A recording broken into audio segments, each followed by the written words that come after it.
सज्जनों ते मित्रों, खैर नाल बसो ते खिड़ हसो। तुसी वेख रहे हो जाग पंजाबी चैनल। मैं तुहाडा मेजबान शबीर जी अंग रंग हीर कहानी वारिस शाह दा बोलना पेज अंदर लैके तुहाडी सेवा दे विच हाज़र हां। जिवें कि तुसी जानदे हो कि रांझे ते लुढ़ण मलाह दे विचकार जिहड़ा है वो झेड़ा चलदा पिया है ते रांझा जिहड़ा है उसने लुकाई नूं जिहड़ा है अपने वल खिच लिया है ते हुण लुकाई जिहड़ी है उसने उस दे नाल की सलूक किया है। आओ सब तो पहला असीं सुनने हां लियाकत अनायत हुरां दी आवाज़ दे विच।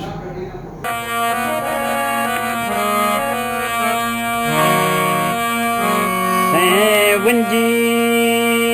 जनाउंदा अंत नाही,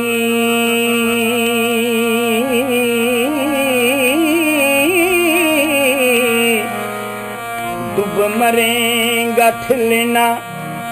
सजना वो, चार मोडिया ते तेनू असी ठिला, कोई जान तू ठिलना सजना वो।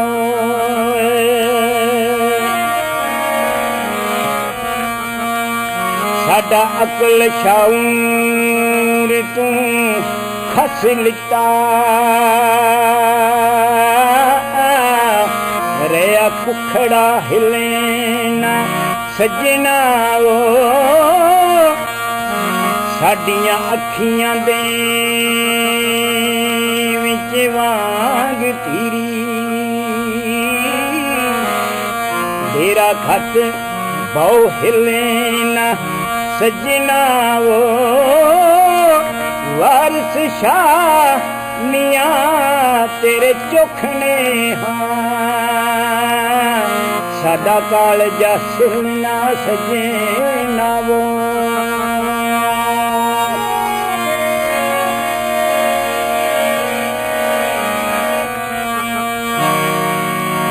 सई वंजी चढ़ाओ दा अंत नहीं, डुब मरेगा ठेलना सजना वो, चार मोडियां ते तैनू असी ठेला, चार मोडियां ते तैनू असी ठेला, कोई जान तू ढिलना सजना वो, साडा अकल शऊर तू खुस लिता, रया कुखड़ा हिलना सजना वो, साडी अखियां दे विच वांग तीरी, डेरा खत बहु हिलना सजना वो, वारिस शाह मियां तेरे चोखने हाँ, साडा कालजा सिलना सजना वो।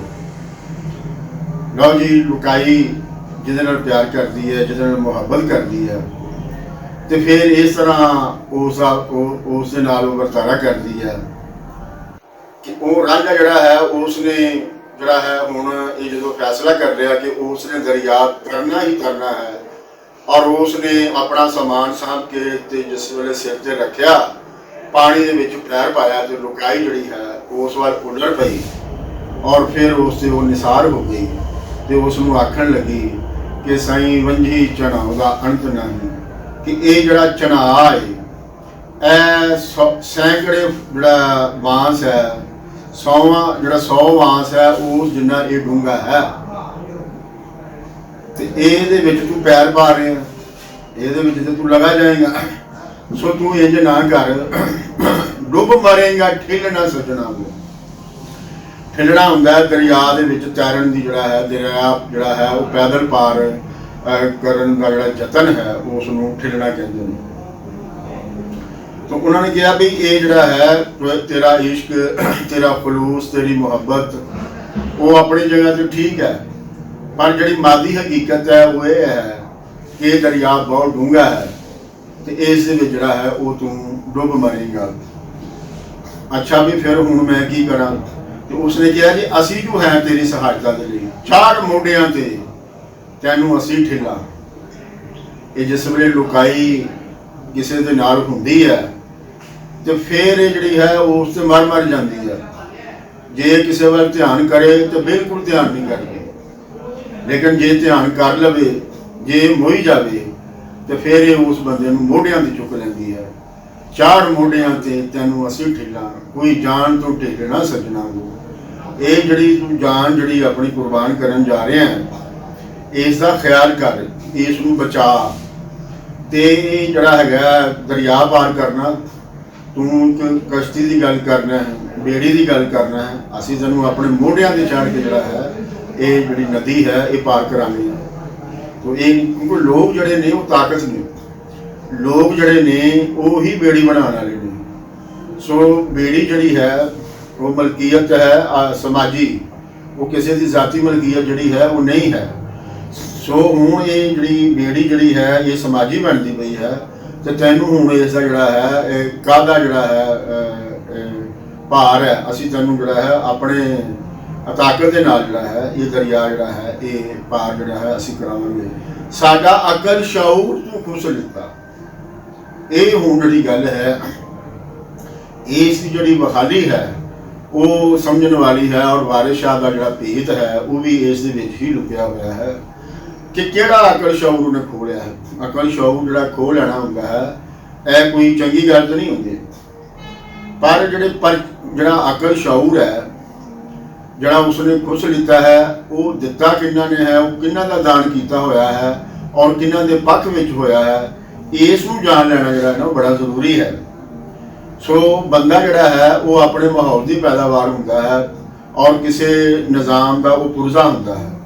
ਤੋ ਜਿਸ ਨਿਜ਼ਾਮ ਦੇ ਵਿੱਚ ਉਹ ਢਲਿਆ ਹੁੰਦਾ ਹੈ ਉਹਦਾ ਅਕਲ ਸ਼ਊਰ ਜਿਹੜਾ ਹੈ ਉਹ ਉਸ ਨਿਜ਼ਾਮ ਦੀ ਮੰਗ ਦੇ ਮੁਤਾਬਕ ਹੁੰਦਾ ਹੈ।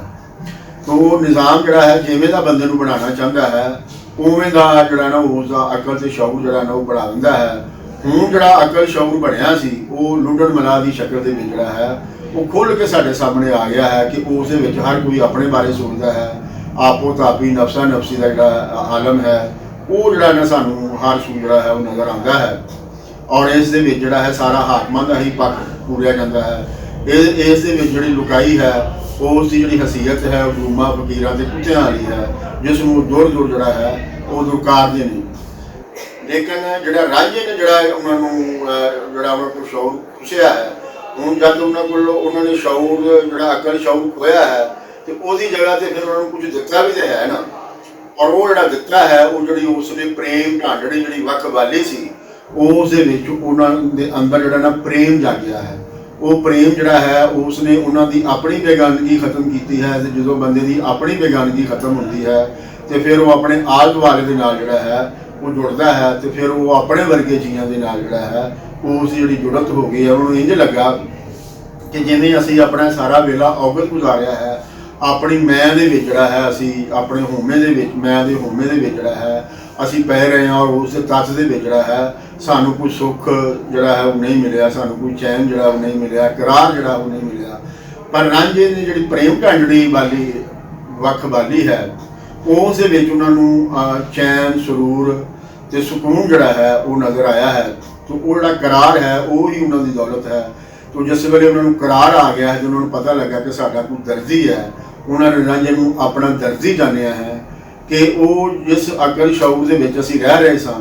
ਔਰ ਜਿਹੜਾ ਹੈ ਅਸੀਂ ਜਿਹੜਾ ਨਾ ਮਾਰ ਖਾ ਰਹੇ ਸਾਂ ਔਰ ਆਪਣੇ ਆਪ ਨੂੰ ਅਸੀਂ ਹੀਣਾ ਮਾੜਾ ਜਿਹੜਾ ਨਾ ਸਮਝ ਕੇ ਤੇ ਇਹਨਾਂ ਦੇ ਬੜਾ ਜਿਹੜੇ ਹਾਕਮ ਨੇ ਇਹਨਾਂ ਦੇ ਥੱਲੇ ਲੱਗੇ ਹੋਏ ਸਾਂ, ਤੇ ਜਿਹੜੀ ਸਾਡੀ ਹਸੀਅਤ ਸੀ ਉਹ ਕਮੋਡਿਟੀ ਤੋਂ ਵੱਧ ਕੇ ਕੋਈ ਨਹੀਂ ਸੀ। ਪਰ ਇਸ ਪ੍ਰੇਮ ਢਾਂਡੜੀ ਨੇ ਉਹ ਜਿਹੜਾ ਅਕਲ ਸ਼ਊਰ ਉਹ ਸਾੜ ਕੇ ਤੇ ਇਸ ਦੇ ਵਿੱਚੋਂ ਜਿਹੜਾ ਹੈ ਉਹਨਾਂ ਦੇ ਵਾਸਤੇ ਇੱਕ ਨਵਾਂ ਚਾਨਣ ਜਿਹੜਾ ਹੈ ਉਹ ਕੱਢਿਆ ਹੈ। ਉਸ ਚਾਨਣ ਦੇ ਵਿੱਚ ਉਹਨਾਂ ਨੇ ਜਦੋਂ ਆਪਣੀ ਸਿਆਣ ਕੀਤੀ ਹੈ ਤੇ ਉਹਨਾਂ ਨੂੰ ਆਪਣੀ ਤਾਕਤ ਦਾ ਜਿਹੜੀ ਸਿਹਾਨ ਉਹ ਹੋ ਗਈ ਹੈ। ਹੁਣ ਬੇੜੀ ਜਿਹੜੀ ਹੈ ਉਹ ਲੁੱਡਣ ਮਲਾ ਦੀ ਜ਼ਾਤੀ ਮਲਕੀਅਤ ਨਹੀਂ ਰਹੀ, ਹੁਣ ਉਹ ਲੁੱਡਣ ਬੇੜੀ ਜਿਹੜੀ ਬੇੜੀ ਹੈ ਉਹ ਲੁਕਾਈ ਦੀ ਬਣ ਗਈ ਹੈ, ਸਮਾਜੀ ਬਣ ਗਈ ਹੈ। ਤੇ ਹੁਣ ਉੱਥੇ ਕੋਈ ਬਗੈਰ ਕਿਰਾਏ ਤੋਂ ਜਿਹੜਾ ਹੈ ਨਾ ਜੀ ਜਿਹੜਾ ਹੈ ਉਹ ਜਾ ਸਕੇਗਾ। ਹੁਣ ਕਿਰਾਏ ਦਾ ਵਿੱਚੋਂ ਸਵਾਲ ਜਿਹੜਾ ਹੈ ਉਹ ਉੱਡ ਗਿਆ ਹੈ। ਸੋ ਇਹ ਜਿਹੜਾ ਅਕਲ ਸ਼ਊਰ ਜਿਹੜਾ ਆਇਆ ਹੈ, ਸੋ ਉਸ ਨੇ ਜਿਹੜਾ ਇਹ ਰਾਂਝੇ ਨੇ ਜਿਹੜੀ ਇਹ ਕਾਰੀਗਰੀ ਦਿਖਾਈ ਹੈ, ਉਸ ਦੀ ਕਾਰੀਗਰੀ ਦੇ ਤੱਤ ਦੇ ਵਿੱਚ ਲੁਕਾਈ ਜਿਹੜੀ ਹੈ ਉਹਨਾਂ ਦੇ ਅੰਦਰ ਇੱਕ ਬਦਲਾਅ ਆ ਗਿਆ ਹੈ। ਇੱਕ ਬੰਦਾ ਜਿਹਨੂੰ ਲੁੱਡਣ ਮਲਾ ਜਿਹੜਾ ਸੀ ਉਹ ਕੁੱਤਿਆਂ ਤੋਂ ਵੀ ਘੱਟ ਹਸੀਅਤ ਦੇ ਰਿਹਾ ਸੀ ਔਰ ਉਸ ਨੂੰ ਉਹਨਾਂ ਨੇ ਮੋਢਿਆਂ ਤੇ ਚੁੱਕ ਲਿਆ ਹੈ। ਤੇ ਜਿਸ ਵੇਲੇ ਉਹਨਾਂ ਨੂੰ ਮੋਢਿਆਂ ਤੇ ਚੁੱਕ ਲਿਆ ਹੈ ਤੇ ਇਸ ਦਾ ਮਤਲਬ ਹੈਗਾ ਕਿ ਉਸ ਨੇ ਜਿਹੜੇ ਪ੍ਰਚਲਿਤ ਵਿਹਾਰ ਦੇ ਜਿਹੜੇ ਮਿਨਾਰੇ ਨੇ ਉਹ ਢਾਹ ਢੇਰੀ ਕਰ ਦਿੱਤੇ ਨੇ ਔਰ ਉਹ ਜਿਹੜਾ ਨਿਜ਼ਾਮ ਹੈ ਉਹ ਆਪਣੀ ਮੌਤ ਜਿਹੜੀ ਹੈ ਉਹ ਆਪ ਮਰਨ ਵਾਲੇ ਪਾਸੇ ਜਿਹੜਾ ਹੈ ਇਹ ਟੁਰ ਗਿਆ। ਇਹ ਹੀ ਉਹ ਭੈ ਸੀ ਜਿਸ ਦੀ ਵਜ੍ਹਾ ਤੋਂ ਉਹਦੇ ਅੰਦਰ ਵਸਵਸੇ ਜਿਹੜੇ ਸਨ ਉਹ ਪੈਦਾ ਹੋ ਰਹੇ ਸਨ ਕਿ ਜੇ ਲੁਕਾਈ ਇਹਦੇ ਨਾਲ ਜੁੜ ਗਈ ਤਾਂ ਫਿਰ ਸਾਡਾ ਕੀ ਬਣੇਗਾ। ਤੇ ਉਹ ਹੁਣ ਉਸਨੇ ਅੱਖੀਂ ਦੇਖ ਲਿਆ ਹੈ ਕਿ ਲੁਕਾਈ ਜਿਹੜੀ ਹੈ ਉਹ ਉਸ ਨੂੰ ਨਾ ਸਿਰਫ ਬਚਾਉਣ ਡੁਰ ਪਈ ਹੈ ਬਲਕਿ ਉਸ ਨੂੰ ਪਾਰ ਲਾਉਣ ਦਾ ਜਿਹੜਾ ਹੈ ਉਹਨਾਂ ਨੇ ਵਖਾਲਾ ਜਿਹੜਾ ਹੈ ਉਸ ਦਾ ਉਦਮ ਦਾ ਜਿਹੜਾ ਵਖਾਲਾ ਕੀਤਾ ਹੈ। ਉਸ ਦੇ ਵਿੱਚ ਉਹ ਜਿਹੜਾ ਉਹਦੇ ਮਨ ਦੇ ਅੰਦਰ ਵਸਵਸੇ ਜਿਹੜੇ ਪੈਦਾ ਹੋਏ ਸਨ ਉਹ ਹੁਣ ਹਕੀਕਤ ਦੀ ਸ਼ਕਲ ਜਿਹੜੀ ਹੈ ਉਹ ਇਖਤਿਆਰ ਜਿਹੜੀ ਹੈ ਉਹ ਉਹਨਾਂ ਨੇ ਉਹ ਕਰ ਲਈ ਹੈ। ਤੋ ਉਸਨੇ ਕਿਹਾ ਸਾਡੀ ਅੱਖੀਆਂ ਦੇ ਵਿੱਚ ਵਾਂਗ ਧੀਰੀ ਹੁੰਦੀ ਹੈ ਅੱਖ ਦੀ ਹੈ ਪੁਤਲੀ। ਜਿਸ ਤਰ੍ਹਾਂ ਅੱਖ ਦੇ ਵਿੱਚ ਪੁਤਲੀ ਦਾ ਮੁਕਾਮ ਹੈ ਨਾ, ਤੂੰ ਸਾਡੀਆਂ ਅੱਖਾਂ ਦੇ ਵਿੱਚ ਜਿਹੜਾ ਹੈ ਨਾ ਪੁਤਲੀ ਬਣ ਕੇ ਰਹੋ, ਧੀਰੀ ਬਣ ਕੇ ਜਿਹੜਾ ਨਾ ਬਹੁ ਡੇਰਾ ਖੱਤ ਬਹੁ ਹਿੱਲਣਾ ਸੱਜਣਾ ਨੂੰ, ਇਹਦੇ ਵਿੱਚ ਤੂੰ ਡੇਰਾ ਲਾ, ਸਾਡੀ ਅੱਖੀਆਂ ਦੇ ਵਿੱਚ ਵਸ। ਸੋ ਅੱਖੀਆਂ ਦੇ ਵਿੱਚ ਜਿਹੜਾ ਵਸਣਾ ਹੈ ਇਹ ਇਸ ਤੋਂ ਵੱਡਾ ਮਕਾਮ ਜਿਹੜਾ ਹੈ ਉਹ ਕੋਈ ਹੋ ਹੀ ਨਹੀਂ ਸਕਦਾ ਕਿ ਹੁਣ ਜਿਹੜੀ ਲੁਕਾਈ ਦੀ ਪੂਰੀ ਤਵੱਜੋ ਹੈ, ਲੁਕਾਈ ਦਾ ਜਿਹੜਾ ਪੂਰਾ ਧਿਆਨ ਹੈ ਉਹ ਹੁਣ ਤੁਹਾਡੇ ਵੱਲ ਹੋ ਗਿਆ ਹੈ। ਹੁਣ ਮਤਲਬ ਇਹ ਨਹੀਂ ਕਿ ਰਾਂਝਾ ਇੱਕ ਸਿੰਬੋਲਿਕ ਦੇ ਤੌਰ ਤੇ ਆਇਆ ਹੈ। ਹੁਣ ਜਿਹੜੀ ਲੁਕਾਈ ਹੈ ਉਹ ਆਪਣੇ ਜੈਸੇ ਜਿਹੜੇ ਲੋਕ ਨੇ, ਮਾੜੇ ਨੇ, ਲਤਾੜੇ ਮਜ਼ਦੂਰ, ਕਿਸਾਨ, ਇਹ ਲੁਕਾਈ ਜਿਹੜੀ ਹੈ ਉਹ ਹੁਣ ਇਹਨਾਂ ਦੀ ਗੱਲ ਕਰਨ ਜਿਹੜੀ ਹੈ ਨਾ ਉਹ ਲੱਗ ਪਈ ਹੈ। ਜਿਸ ਵੇਲੇ ਲੁਕਾਈ ਜਿਹੜੀ ਹੈ ਉਹ ਆਪਣੀ ਸਿਆਣ ਕਰਦੀ ਹੈ ਤੇ ਆਪਣੇ ਫਿਰ ਉਹ ਆਪਣੀ ਤਾਕਤ ਦੀ ਜਿਸ ਵੇਲੇ ਸਿਆਣ ਕਰਦੀ ਹੈ ਤੇ ਫਿਰ ਉਹਨੂੰ ਪਤਾ ਲੱਗਦਾ ਹੈ ਕਿ ਸਾਨੂੰ ਤੇ ਵੰਡਿਆ ਗਿਆ ਹੈ, ਅਸੀਂ ਤਾਂ ਬਹੁਤ ਵੱਡੀ ਤਾਕਤ ਹਾਂ ਔਰ ਇਸ ਤਾਕਤ ਦੇ ਨਾਲ ਅਸੀਂ ਆਪਣੇ ਮਸਲੇ ਜਿਹੜੇ ਨੇ ਉਹ ਹੱਲ ਕਰ ਸਕਨੇ ਹਾਂ। ਸੋ ਉਹ ਫਿਰ ਆਪਣੀ ਤਾਕਤ ਨੂੰ ਜਿਹੜਾ ਹੈ ਨਾ ਉਹ ਜੋੜਨ ਲੱਗ ਪੈਂਦੇ ਨੇ ਔਰ ਆਪਣੀ ਤਾਕਤ ਨੂੰ ਜੋੜਨ ਦਾ ਜਿਹੜਾ ਤਰੀਕਾ ਹੈ ਕਿ ਹਰ ਚੀਜ਼ ਦੂਸਰੇ ਜੀ ਨੂੰ ਆਪਣੀ ਅੱਖ ਦੇ ਵਿੱਚ ਰੱਖਦਾ ਹੈ, ਆਪਣੇ ਧਿਆਨ ਦੇ ਵਿੱਚ ਰੱਖਦਾ ਹੈ, ਆਪਣੇ ਮਨ ਦੇ ਵਿੱਚ ਰੱਖਦਾ ਹੈ, ਆਪਣੇ ਵਿਚਾਰਾਂ ਦੇ ਵਿੱਚ ਰੱਖਦਾ ਹੈ। ਸੋ ਜਿਸ ਵੇਲੇ ਵਿਚਾਰਾਂ ਦੇ ਵਿੱਚ ਰੱਖਦਾ ਹੈ ਤੇ ਉਹਨਾਂ ਦੀ ਇਹ ਜਿਹੜੀ ਗੰਢ ਹੈ ਇਹ ਪੀੜ੍ਹੀ ਤੋਂ ਪੀੜ੍ਹੀ ਹੁੰਦੀ ਜਾਂਦੀ ਹੈ, ਤਗੜੀ ਤੋਂ ਤਗੜੀ ਹੁੰਦੀ ਜਾਂਦੀ ਹੈ। ਜਿਸ ਵੇਲੇ ਇਹ ਤਗੜੀ ਤੋਂ ਤਗੜੀ ਹੁੰਦੀ ਜਾਂਦੀ ਹੈ ਤਾਂ ਉਹਨਾਂ ਦੀ ਜਿਹੜੀ ਤਾਕਤ ਹੈ ਉਹ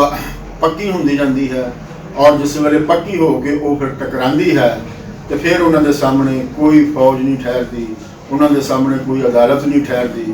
ਦੁਨੀਆ ਦੀ ਹਰ ਤਾਕਤ ਜਿਹੜੀ ਹੈ ਉਹਨਾਂ ਦੇ ਸਾਹਮਣੇ ਜਿਹੜੀ ਹੈ ਉਹ ਫਿਰ ਢਹਿ ਢੇਰੀ ਹੋ ਜਾਂਦੀ ਹੈ। ਤੇ ਜਿਸ ਵੇਲੇ ਲੋਕ ਜਿਹੜੇ ਨੇ ਉਹ ਜੁੜ ਜਾਣ ਔਰ ਆਪਣੀਆਂ ਮੁਖਾਲਫ ਤਾਕਤਾਂ ਨਾਲ ਜਾ ਭਿੜਨ ਤੇ ਇਹ ਹੀ ਉਹ ਸੂਰਤ ਹਾਲ ਹੁੰਦੀ ਹੈ ਜਿਹਨੂੰ ਤਾਰੀਖ ਦੇ ਵਿੱਚ ਇਨਕਲਾਬ ਆਖਿਆ ਜਾਂਦਾ ਹੈ, ਉਥਲ ਆਖਿਆ ਜਾਂਦਾ ਹੈ। ਔਰ ਅਸੀਂ ਇਹ ਵੇਖਦੇ ਹਾਂ ਕਿ ਦੁਨੀਆ ਦੇ ਵਿੱਚ ਜਿੱਥੇ ਵੀ ਉਥਲ ਹੋਇਆ ਹੈ, ਜਿੱਥੇ ਵੀ ਇਨਕਲਾਬ ਹੋਇਆ ਹੈ, ਉਸ ਨੇ ਪੂਰੀ ਦੁਨੀਆ ਬਦਲ ਕੇ ਰੱਖ ਦਿੱਤੀ ਹੈ। ਸੋ ਦੁਨੀਆ ਦੇ ਵਿੱਚ ਜਿਹੜੀ ਇੱਕ ਫਿਕਰ ਦੇ ਅੰਦਰ ਜਿਹੜਾ ਹੈ ਉਹ ਸੋਚ ਦੇ ਅੰਦਰ ਜਿਹੜੀ ਤਬਦੀਲੀ ਆਉਂਦੀ ਹੈ, ਸੋ ਉਸ ਦੇ ਵਿੱਚ ਜਿਸ ਵੇਲੇ ਚਾਰਲਸ ਡਾਰਵਨ ਦੀ ਕਿਤਾਬ ਛਪਦੀ ਹੈ ਔਰ ਉਸ ਦੇ ਵਿੱਚ ਜਿਹੜੀ ਇਰਤਕਾ ਦੀ ਜਿਹੜੀ ਕਹਾਣੀ ਹੈ, ਇਨਸਾਨੀ ਇਰਤਕਾ ਦੀ ਜਿਹੜੀ ਕਹਾਣੀ ਛਪਦੀ ਹੈ, ਉਸ ਨੇ ਲੋਕਾਂ ਦੀ ਫਿਕਰ ਦੇ ਅੰਦਰ ਜਿਹੜਾ ਹੈ ਉਹ ਇੱਕ ਇਨਕਲਾਬ ਬਰਪਾ ਕਰਤਾ ਔਰ ਸਾਨੂੰ ਦੁਨੀਆ ਦੇ ਵਿੱਚ ਜਿਹੜਾ ਹੈ ਹੁਣ ਹੋਰ ਤਰ੍ਹਾਂ ਦੀ ਗੱਲਬਾਤ ਜਿਹੜੀ ਹੈ ਲੋਕੀ ਕਰਦੇ ਜਿਹੜੇ ਨੇ ਉਹ ਨਜ਼ਰ ਆਉਂਦੇ ਨੇ। ਫਿਰ ਫਰਾਂਸ ਦਾ ਜਿਹੜਾ ਇਨਕਲਾਬ ਹੈ ਉਸ ਨੇ ਦੁਨੀਆ ਬਦਲ ਕੇ ਰੱਖਤੀ। ਫਰਾਂਸ ਦਾ ਜਿਹੜਾ ਇਨਕਲਾਬ ਸੀ ਉਹ ਕੋਈ ਵੋਟ ਪਾ ਕੇ ਨਹੀਂ ਸੀ ਆਇਆ, ਉਹ ਲੋਕਾਂ ਨੇ ਆਪਸ ਦੇ ਵਿੱਚ ਜੁੜ ਕੇ ਆਪਣੀ ਜੁੜਤ ਬਣਾ ਕੇ ਆਪਣੀ ਤਾਕਤ ਬਣਾ ਕੇ ਤੇ ਜਾਗੀਰਦਾਰਾਂ ਦੇ ਖਿਲਾਫ, ਬਾਦਸ਼ਾਹੀ ਦੇ ਖਿਲਾਫ ਜਿਹੜਾ ਸੀ ਉਹ ਨਾਬਰੀ ਕਰ ਦਿੱਤੀ ਸੀ ਔਰ ਉਸ ਨਾਬਰੀ ਕਰਨ ਦੇ ਤੱਤ ਦੇ ਵਿੱਚ ਉਹ ਲੋਕ ਰਾਜ ਜਿਹੜਾ ਹੈ ਉਹ ਲੈ ਕੇ ਆਏ ਸਨ। ਉਸ ਤੋਂ ਬਾਅਦ ਜਿਹੜਾ ਵੋਟ ਪਾਉਣ ਦੀ ਜਿਹੜੀ ਗੱਲ ਹੈ, ਵੋਟ ਪਾਉਣ ਦਾ ਜਿਹੜਾ ਅਮਲ ਹੈ ਉਹ ਸ਼ੁਰੂ ਹੋਇਆ ਹੈ। ਲੇਕਿਨ ਕੋਈ ਵੀ ਤੁਸੀਂ ਨਿਜ਼ਾਮ ਜਿਸ ਵੇਲੇ ਪ੍ਰਚਲਿਤ ਕਰਨਾ ਉਸ ਤੋਂ ਪਹਿਲੇ ਦੇ ਨਿਜ਼ਾਮ ਦੀ ਜਿਹੜੀ ਢਾਹ ਢੇਰੀ ਹੈ ਉਹ ਬੜੀ ਜ਼ਰੂਰੀ ਹੈ। ਇਹਨਾਂ ਇਨਕਲਾਬਾਂ ਤੋਂ ਸਾਨੂੰ ਜਿਹੜਾ ਸਬਕ ਮਿਲਦਾ ਹੈ ਕਿ ਪਿਛਲੇ ਵਿਹਾਰ ਨੂੰ, ਪ੍ਰਚਲਿਤ ਵਿਹਾਰ ਨੂੰ ਢਾਏ ਬਿਨਾ ਉਹਦੇ ਵਿੱਚ ਜੇ ਤੁਸੀਂ ਕਹੋਗੇ ਕੋਈ ਇਨਕਲਾਬੀ ਮਾਮਲਾ ਹੋ ਜਾਏ ਤੇ ਉਹ ਹੋਣਾ ਮੁਮਕਿਨ ਨਹੀਂ ਹੈ ਔਰ ਇਹ ਸਾਰੇ ਨੂੰ ਢਾਹ ਢੇਰੀ ਕਰਕੇ ਹੀ ਜਿਹੜਾ ਹੈ ਦੁਨੀਆ ਜਿਹੜੀ ਹੈ ਉਸ ਨੂੰ ਤਬਦੀਲ ਕੀਤਾ ਜਾ ਸਕਦਾ ਹੈ। ਔਰ ਅਸੀਂ ਵੇਖਦੇ ਹਾਂ ਕਿ ਫ੍ਰੈਂਚ ਇਨਕਲਾਬ ਤੋਂ ਬਾਅਦ ਫਿਰ ਸਾਨੂੰ ਦੁਨੀਆ ਜਿਹੜੀ ਹੈ ਉਹ ਤਬਦੀਲ ਹੁੰਦੀ ਨਜ਼ਰ ਆਉਂਦੀ ਹੈ। ਉਸ ਤੋਂ ਬਾਅਦ 1917 ਦਾ ਸੋਸ਼ਲਿਸਟ ਜਿਹੜਾ ਇਨਕਲਾਬ ਸੀ ਰੂਸ ਦੇ ਅੰਦਰ, ਜਿਹੜਾ ਅੱਗੇ ਜਾ ਕੇ ਸੋਵੀਅਤ ਯੂਨੀਅਨ ਦੀ ਜਿਹਨੇ ਸ਼ਕਲ ਇਖਤਿਆਰ ਕੀਤੀ, ਉਸ ਨੇ ਪੂਰੀ ਦੁਨੀਆ ਜਿਹੜੀ ਹੈ ਉਹ ਬਦਲ ਕੇ ਰੱਖ ਦਿੱਤੀ। ਸੋ ਅਸੀਂ ਇਹ ਦੇਖਦੇ ਹਾਂ ਕਿ ਜਿੱਥੇ ਲੋਕ ਜੁੜ ਗਏ ਨੇ ਇੱਕ ਅਕਲ ਸ਼ੌਰ ਨੂੰ, ਜਿਹੜਾ ਪ੍ਰਚਲਿਤ ਵਿਹਾਰ ਦਾ ਅਕਲ ਸ਼ੌਰ ਸੀ ਉਸ ਨੂੰ ਛੱਡ ਕੇ ਤੇ ਨਵੇਂ ਸ਼ੌਰ ਦੇ, ਨਵੀਂ ਅਕਲ ਦੇ ਜਿਸ ਵੇਲੇ ਉਹ ਲੜ ਲੱਗਦੇ ਨੇ ਤੇ ਫਿਰ ਜਿਹੜਾ ਹੈ ਉਹ ਇਨਕਲਾਬ ਜਿਹੜਾ ਹੈ ਉਹ ਹੋ ਜਾਂਦਾ ਹੈ ਤੇ ਫਿਰ ਉਹ ਗੱਲ ਜਿਹੜੀ ਹੈ ਪੂਰੀ ਦੁਨੀਆ ਦੇ ਵਿੱਚ ਜਿਹੜੀ ਹੈ ਉਹ ਚੱਲ ਪੈਂਦੀ ਹੈ। ਸੋ ਇੱਥੇ ਜਿਹੜਾ ਮਾਮਲਾ ਜਿਹੜਾ ਵਾਰਿਸ ਸ਼ਾਹ ਜੀ ਬਿਆਨ ਕਰ ਰਹੇ ਨੇ ਉਹ ਇਸੇ ਹੀ ਸਾਰੇ ਮਾਮਲੇ ਨੂੰ ਜਿਹੜਾ ਹੈ ਉਹ ਰਾਂਝੇ ਤੇ ਲੁਕਾਈ ਦੇ ਜਿਹੜਾ ਤਲਕ ਇੱਥੇ ਜਿਹੜਾ ਬਣ ਰਿਹਾ ਉਸ ਨੂੰ ਜਿਹੜਾ ਹੈ ਬਿਆਨ ਕਰ ਰਹੇ ਨੇ ਕਿ ਉਸ ਨੇ ਹੁਣ ਇੱਕ ਬੰਦਾ ਜਿਹਨੂੰ ਕੁਝ ਦੇਰ ਪਹਿਲਾਂ ਇਸ ਨਿਜ਼ਾਮ ਦਾ ਇੱਕ ਪੁਰਜ਼ਾ ਜਿਹੜਾ ਹਾਕਮ ਨਿਜ਼ਾਮ ਦਾ ਇੱਕ ਪੁਰਜ਼ਾ ਹੈ ਉਹ ਉਸ ਨੂੰ ਕੁੱਤੇ ਤੋਂ ਵੀ ਥੱਲੇ ਹਸੀਅਤ ਦੇਣ ਲਈ ਜਿਹੜਾ ਹੈ ਉਹ ਤਿਆਰ ਨਹੀਂ ਹੈ, ਦੌਰ ਜਿਹੜਾ ਹੈ ਉਸ ਨੂੰ ਜਿਹੜਾ ਨਾ ਕਰਦਾ ਪਿਆ ਹੈ। ਲੇਕਿਨ ਇਹ ਅਗਲੇ ਪਲ ਹੀ ਜਿਹੜਾ ਹੈ ਮਾਮਲਾ ਜਿਹੜਾ ਹੈ ਉਹ ਹੋਰ ਦਾ ਹੋਰ ਹੋ ਗਿਆ ਹੈ ਤੇ ਲੁਕਾਈ ਜਿਹੜੀ ਹੈ ਉਸ ਨੂੰ ਜਿਹੜਾ ਹੈ ਉਹ ਉਸ ਤੋਂ ਸਦਕੇ ਵਾਰੀ ਜਾ ਰਹੀ ਹੈ। ਤੋ ਉਸ ਨੇ ਵਾਰਿਸ ਸ਼ਾਹ ਮੀਆਂ ਅਸੀਂ ਤੇਰੇ ਚੁੱਕਨੇ ਹਾਂ, ਸਾਡਾ ਕਾਲਜਾ ਸਿਰਨਾ, ਅਸੀਂ ਤਾਂ ਤੇਰੇ ਤੋਂ ਕੁਰਬਾਨ ਜਾਂਦੇ ਹਾਂ। ਤੋ ਸੋ ਇਹ ਅਮਲ ਕਰਕੇ ਤੂੰ ਜਿਹੜਾ ਸਾਡਾ ਕਾਲਜਾ ਨਾ ਉਸ ਨੂੰ ਸੱਲਣਾ, ਯਾਨੀ ਕਿ ਸੱਲ ਹੁੰਦਾ ਕਲੇਜੇ ਨੂੰ ਜਿਹੜਾ ਹੈ ਕੋਈ ਚੀਜ਼ ਚੁਭੋ ਦੇਣਾ ਸੂਬੇ ਦੇ ਨਾਲ ਕੰਢੇ ਦੇ ਨਾਲ ਜਿਹੜਾ ਹੈ। ਤੋ ਉਸਨੇ ਕਿਹਾ ਕਿ ਤੇਰਾ ਇਹ ਠੱਲਣਾ ਜਿਹੜਾ ਹੈ ਸਾਡੇ ਲਈ ਇੰਝ ਹੀ ਹੈ ਕਿ ਜਿਵੇਂ ਸਾਡੇ ਕਲੇਜੇ ਦੇ ਵਿੱਚ ਜਿਹੜਾ ਹੈ ਕੋਈ ਸੂਬਾ ਜਿਹੜਾ ਹੈ ਕਿਸੇ ਨੇ ਜਿਹੜਾ ਹੈ ਉਹ ਚੁਭੋ ਦਿੱਤਾ ਹੋਵੇ। ਸੋ ਸੱਜਣ ਪਿਆਰੇ ਮਿੱਤਰ, ਗੱਲ ਇਹ ਹੈ ਕਿ ਤੂੰ ਇਹ ਨਦੀ ਦੇ ਵਿੱਚ ਜਿਹੜਾ ਹੈ ਉਹ ਪੈਰ ਜਿਹੜਾ ਹੈ ਉਹ ਨਾ ਪਾ, ਕਿਉਂਕਿ ਇਹ ਅੱਗੇ ਸਾਰੀ ਜਿਹੜੀ ਨਾ ਮੌਤ, ਤੂੰ ਤੇ ਸਾਡੇ ਲਈ ਜ਼ਿੰਦਗੀ ਬਣ ਕੇ ਆਇਆ, ਤੂੰ ਸਾਨੂੰ ਜਿਹੜਾ ਹੈ ਆਪਣੇ ਆਪ ਦੇ ਨਾਲ ਮਿਲਾਉਣ ਵਾਲਾ ਹੈ, ਸਾਡੀ ਬੇਗਾਨਗੀ ਖਤਮ ਕਰਨ ਵਾਲਾ ਹੈ, ਸਾਨੂੰ ਜ਼ਿੰਦਾ ਲਾਸ਼ ਤੋਂ ਫਿਰ ਇੱਕ ਜਿਹੜਾ ਹੈ ਜੀ ਜਿਹੜਾ ਹੈ ਤੂੰ ਬਣਾਤਾ ਹੈ ਤੇ ਆਪ ਤੂੰ ਜਿਹੜਾ ਹੈ ਆਪਣਾ ਨਦੀ ਆਪਣੇ ਆਪ ਨੂੰ ਨਦੀ ਦੇ ਸਪੁਰਦ ਕਰ ਰਿਹਾ ਹੈ। ਸੋ ਸਾਡੇ ਹੁੰਦਿਆਂ ਹੁਣ ਇਹ ਮਾਮਲਾ ਜਿਹੜਾ ਨਹੀਂ ਹੋ ਸਕਦਾ, ਪਾਰ ਲੱਗਣ ਦਾ ਜਿਹੜਾ ਮਾਮਲਾ ਹੈ ਉਹ ਅਸੀਂ ਨਜਿੱਠਾਂਗੇ, ਅਸੀਂ ਆਪਣੀ ਤਾਕਤ ਦੇ ਨਾਲ ਜਿਹੜਾ ਹੈ ਤੈਨੂੰ ਇਹ ਜਿਹੜੀ ਨਦੀ ਹੈ ਉਹ ਪਾਰ ਕਰਾਵਾਂਗੇ, ਤੈਨੂੰ ਅਸੀਂ ਮੋਢਿਆਂ ਤੇ ਚੁੱਕ ਕੇ ਜਿਹੜਾ ਹੈ ਇਹ ਨਦੀ ਜਿਹੜੀ ਹੈ ਉਹ ਪਾਰ ਕਰਾਵਾਂਗੇ।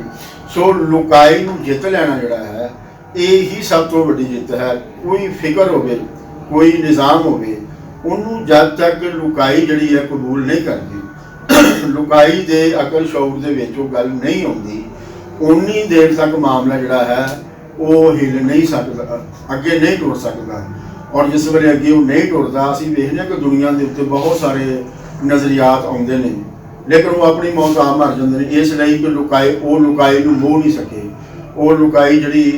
ਲੁਕਾਈ ਦੀ ਸਮਝ ਦੇ ਵਿੱਚ ਜਿਹੜੇ ਨੇ ਉਹ ਉਭਾਰ ਰਹੇ ਨੇ। ਸੋ ਜਿਹੜੀ ਗੱਲ ਲੁਕਾਈ ਨੂੰ ਸਮਝ ਦੇ ਵਿੱਚ ਆ ਜਾਏ ਔਰ ਜਿਸ ਦੇ ਵਿੱਚ ਉਹਨਾਂ ਨੂੰ ਇਹ ਪੱਕ ਹੋ ਜਾਏ ਕਿ ਇਸ ਦੇ ਵਿੱਚ ਜਿਹੜਾ ਸਾਡਾ ਸੁਧਾਰ ਹੈ, ਇਸ ਦੇ ਵਿੱਚ ਸਾਡੀ ਬਿਹਤਰੀ ਹੈ ਔਰ ਇਹ ਬੰਦਾ ਜਿਹੜਾ ਸਾਡੇ ਨਾਲ ਗੱਲ ਕਰ ਰਿਹਾ ਹੈ, ਜਿਹੜਾ ਸਾਨੂੰ ਇਸ ਪਾਸੇ ਟੋਰ ਰਿਹਾ ਹੈ, ਇਹ ਕੋਈ ਜਿਹੜਾ ਹੈ ਆਪਣੇ ਜ਼ਾਤੀ ਲਾਭ ਲਈ ਇਹ ਕੰਮ ਨਹੀਂ ਕਰ ਰਿਹਾ, ਇਹ ਜਿਹੜਾ ਹੈ ਇਸ ਪੂਰੀ ਹਕੀਕਤ ਨੂੰ ਜਾਣ ਕੇ ਕਿ ਇਹ ਸਾਡੇ ਵਿੱਚੋਂ ਹੈ ਤੇ ਅਸੀਂ ਇਹਦੇ ਵਿੱਚੋਂ ਹਾਂ, ਤੇ ਇਹ ਸਾਡੀ ਭਲਾਈ ਦੀ ਗੱਲ ਕਰ ਰਿਹਾ, ਸਾਡੀ ਸੁਧਾਰ ਦੀ ਗੱਲ ਕਰ ਰਿਹਾ ਹੈ। ਉਹ ਜਿਸ ਵੇਲੇ ਉਹ ਇਹ ਮੰਨ ਬੈਂਦੇ ਨੇ ਤੇ ਫਿਰ ਉਹਦੇ ਖਿਲਾਫ ਦੁਨੀਆ ਦੀ ਕੋਈ ਤਾਕਤ ਜਿੰਨਾ ਮਰਜ਼ੀ ਪ੍ਰੋਪੇਗੈਂਡਾ ਕਰਦੀ ਫਿਰੇ, ਉਸ ਨੂੰ ਜਿੰਨਾ ਮਰਜ਼ੀ ਗੰਦਿਆਂ ਕਰਦੀ ਫਿਰੇ, ਉਸ ਨੂੰ ਚਾਹੇ ਗੱਦਾਰ ਕਰਾਰ ਦਿੰਦੀ ਫਿਰੇ, ਉਸ ਨੂੰ ਚਾਹੇ ਉਹ ਜਿਹੜਾ ਹੈ ਮੁਲਕ ਦੁਸ਼ਮਣ ਕਰਾਰ ਦਿੰਦੀ ਫਿਰੇ, ਚਾਹੇ ਅਖਬਾਰਾਂ ਜਿਹੜੀਆਂ ਨੇ ਉਹ ਕਾਲੀਆਂ ਤੁਸੀਂ ਜਿਹੜੀਆਂ ਉਹਦੇ ਖਿਲਾਫ ਕਰਦੇ ਹੋ, ਲੇਕਿਨ ਉਹ ਅਗਰ ਲੁਕਾਈ ਦੇ ਮਨ ਦੇ ਵਿੱਚ ਵਸ ਗਿਆ ਹੈ ਤੇ ਫਿਰ ਉਸ ਨੂੰ ਬਾਹਰ ਜਿਹੜਾ ਹੈ ਉਹ ਕੋਈ ਨਹੀਂ ਕੱਢ ਸਕਦਾ। ਔਰ ਉਹ ਜੀ ਅਗਰ ਆਪਣੀ ਇਹ ਗੱਲ ਤੇ ਕਾਇਮ ਰਹਿੰਦਾ ਹੈ ਤੇ ਲੁਕਾਈ ਉਸ ਤੋਂ ਵੱਧ ਕੇ ਜਿਹੜਾ ਹੈ ਉਸ ਤੇ ਕਾਇਮ ਰਹਿੰਦੀ ਹੈ ਔਰ ਉਸ ਨੂੰ ਫਿਰ ਉਹ ਆਪਣੀਆਂ ਯਾਦਾਂ ਦੇ ਵਿੱਚ ਆਪਣੀ ਲੋਕ ਤਵਾਰੀਖ ਦੇ ਵਿੱਚ ਉਸ ਨੂੰ ਜਿਹੜਾ ਹੈ ਲਿਖ ਦਿੰਦੇ ਨੇ ਔਰ ਇਸ ਤਰ੍ਹਾਂ ਲਿਖ ਦਿੰਦੇ ਨੇ ਕਿ ਫਿਰ ਜਿਹੜੇ ਦਰਬਾਰੀ ਤਾਰੀਖਦਾਨ ਹੁੰਦੇ ਨੇ, ਦਰਬਾਰੀ ਕਲਮਕਾਰ ਜਿਹੜੇ ਹੁੰਦੇ ਨੇ, ਕਲਮ ਫਰੋਸ਼ ਜਿਹੜੇ ਹੁੰਦੇ ਨੇ, ਉਹ ਭਾਵੇਂ ਜੋ ਮਰਜ਼ੀ ਲਿਖ ਦੇਣ, ਪਰ ਜਿਹੜੀ ਤਾਰੀਖ ਲੁਕਾਈ ਲਿਖਦੀ ਹੈ ਉਸ ਤਾਰੀਖ ਨੂੰ ਜਿਹੜਾ ਹੈ ਮਿਟਾਇਆ ਨਹੀਂ ਜਾ ਸਕਦਾ। ਅੱਜ ਅਸੀਂ ਦੇਖਦੇ ਹਾਂ ਕਿ ਸਾਡੀਆਂ ਕਿਤਾਬਾਂ ਦੇ ਵਿੱਚ ਜਿਹੜੇ ਸਾਡੇ ਲੁਕਾਈ ਦੇ ਹੀਰੋ ਨੇ ਉਹਨਾਂ ਨੂੰ ਕੋਈ ਜਗ੍ਹਾ ਨਹੀਂ ਦਿੱਤੀ ਗਈ, ਪਰ ਅੱਜ ਵੀ ਉਹ ਲੁਕਾਈ ਦੇ ਮਨ ਦੇ ਵਿੱਚ ਧੜਕ ਰਹੇ ਨੇ। ਇਹ ਜਿਹੜੀ ਧੜਕ ਹੈ ਇਹ ਲੁਕਾਈ ਦੇ ਮਨ ਦੇ ਵਿੱਚ ਉਹਨਾਂ ਦਾ ਨਾਂ, ਉਹਨਾਂ ਦੀ ਮੁਹੱਬਤ ਇਹ ਕਿਸ ਤਰ੍ਹਾਂ ਆਈ ਹੈ? ਇਹ ਉਹਨਾਂ ਲੋਕਾਂ ਨੇ ਜਿਨ੍ਹਾਂ ਲੋਕਾਂ ਨੇ ਉਹਨਾਂ ਨੂੰ ਆਪਣਾ ਦਰਜੀ ਸਮਝਿਆ, ਉਹਨਾਂ ਨੇ ਆਪਣੀ ਕਲਾ ਦੇ ਜ਼ਰੀਏ ਉਹਨਾਂ ਦੀ ਕੀਤੀ ਕਦਰੀ ਨੂੰ ਸੰਭਾਲਿਆ, ਆਪਣੇ ਸੀਨੇ ਦੇ ਵਿੱਚ ਸੰਭਾਲਿਆ ਤੇ ਆਪਣੀ ਕਲਾ ਦੇ ਜ਼ਰੀਏ ਲੁਕਾਈ ਦੇ ਸਾਹਮਣੇ ਜਿਹੜਾ ਹੈ ਉਹ ਪੇਸ਼ ਕੀਤਾ, ਉਸ ਨੂੰ ਗਾ ਕੇ ਪੇਸ਼ ਕੀਤਾ, ਉਸ ਨੂੰ ਡਰਾਮਾਟਾਈਜ਼ ਕਰਕੇ ਪੇਸ਼ ਕੀਤਾ, ਉਸ ਨੂੰ ਸੰਗੀਤ ਦੀ ਸ਼ਕਲ ਦੇ ਵਿੱਚ ਪੇਸ਼ ਕੀਤਾ, ਪੁਤਲੀ ਤਮਾਸ਼ੇ ਦੀ ਸ਼ਕਲ ਦੇ ਵਿੱਚ ਪੇਸ਼ ਕੀਤਾ ਤੇ ਉਹ ਪੀੜ੍ਹੀ ਜਿਹੜਾ ਹੈ ਅੱਗੇ ਜਿਹੜਾ ਉਸ ਨੂੰ ਟੋਰਿਆ। ਸਾਨੂੰ ਫਿਰ ਜਿਹੜਾ ਸਾਡੇ ਤੱਕ ਇਹ ਗੱਲ ਪਹੁੰਚੀ ਕਿ ਦੁੱਲਾ ਭੱਟੀ ਜਿਹੜਾ ਹੈ ਉਹ ਲੁਕਾਈ ਦਾ ਜੀ ਹੈ, ਉਹ ਪੰਜਾਬ ਦੀ ਲੁਕਾਈ ਦਾ ਹੀਰੋ ਹੈ। ਰਾਜਾ ਪੁਰਸ਼ ਜਿਹੜਾ ਹੈ ਉਸ ਨੇ ਇਸ ਦਰਜੇ ਦਾ ਦਿਫਾ ਕੀਤਾ ਹੈ, ਉਸ ਨੇ ਸਿਕੰਦਰ ਨੂੰ ਜਿਹੜਾ ਹੈ ਉਹ ਬੰਨ ਪਾ ਦਿੱਤਾ। ਇਸੇ ਤਰ੍ਹਾਂ ਅਸੀਂ ਦੇਖਦੇ ਹਾਂ ਕਿ ਰਣਜੀਤ ਸਿੰਘ ਨੇ ਸ਼ਮਾਲ ਵੱਲੋਂ ਆਉਣ ਵਾਲੇ ਜਿਹੜੇ ਹੁਕਮਰਾਨ ਸਨ ਉਹਨਾਂ ਦਾ ਰਾਹ ਰੋਕ ਦਿੱਤਾ ਔਰ ਪੰਜਾਬ ਨੂੰ ਜਿਹੜਾ ਹੈ ਅਮਨ ਦਾ ਇਲਾਕਾ ਜਿਹੜਾ ਹੈ ਉਹ ਬਣਾਇਆ। ਇਸ ਤਰ੍ਹਾਂ ਸਾਡੇ ਜਿਹੜੇ ਭਗਤ ਸਿੰਘ ਦੀ ਜਿਹੜੀ ਤਾਰੀਖ ਹੈ ਉਹ ਕੋਈ ਸਾਡੇ ਸਿਲੇਬਸ ਦੇ ਵਿੱਚ ਨਹੀਂ ਪੜ੍ਹਾਈ ਜਾਂਦੀ, ਨਾ ਸਾਡੇ ਕਿਸੇ ਮੀਡੀਆ ਦੇ ਉੱਤੇ ਉਸ ਨੂੰ ਜਿਹੜਾ ਹੈ ਉਹ ਡਿਸਕਸ ਕੀਤਾ ਜਾਂਦਾ ਹੈ, ਬਲਕਿ ਉਹ ਸਿੱਖ ਸਮਝ ਕੇ ਉਸ ਨੂੰ ਜਿਹੜਾ ਹੈ ਨਜ਼ਰਅੰਦਾਜ਼ ਕੀਤਾ ਜਾਂਦਾ ਹੈ। ਪਰ ਉਹ ਅੱਜ ਦੇ ਜਿਹੜਾ ਪੋਚ ਹੈ ਸੋਸ਼ਲ ਮੀਡੀਆ ਦੇ ਰਾਹੀਂ ਉਹ ਸਾਰੇ ਦਾ ਸਾਰਾ ਜਿਹੜਾ ਹੈ ਉਹ ਭਗਤ ਸਿੰਘ ਨੂੰ ਪਿਆਰ ਕਰਦਾ ਹੈ, ਮੁਹੱਬਤ ਕਰਦਾ ਹੈ ਔਰ ਉਹਦੀ ਯਾਦ ਦੇ ਵਿੱਚ ਜਿਹੜਾ ਹੈ ਉਹ ਅੰਗ ਰੰਗ ਕਰਦਾ ਹੈ। ਸੋ ਇਹ ਲੁਕਾਈ ਦੇ ਕੋਲੋਂ ਜਿਹੜਾ ਹੈ ਇਹ ਹਾਕਮ ਤਬਕਾ ਜਿਹੜੇ ਸਾਡੇ ਹੀਰੋ ਨੇ, ਜਿਹੜੇ ਲੁਕਾਈ ਦੇ ਹੀਰੋ ਨੇ, ਉਹ ਸਾਡੇ ਕੋਲੋਂ ਵੱਖ ਜਿਹੜਾ ਉਹ ਨਹੀਂ ਕਰ ਸਕਿਆ। ਸੋ ਜਿਹੜੇ ਲੋਕ ਲੁਕਾਈ ਦੀ ਸੇਵਾ ਲਈ ਕੰਮ ਕਰ ਰਹੇ ਨੇ,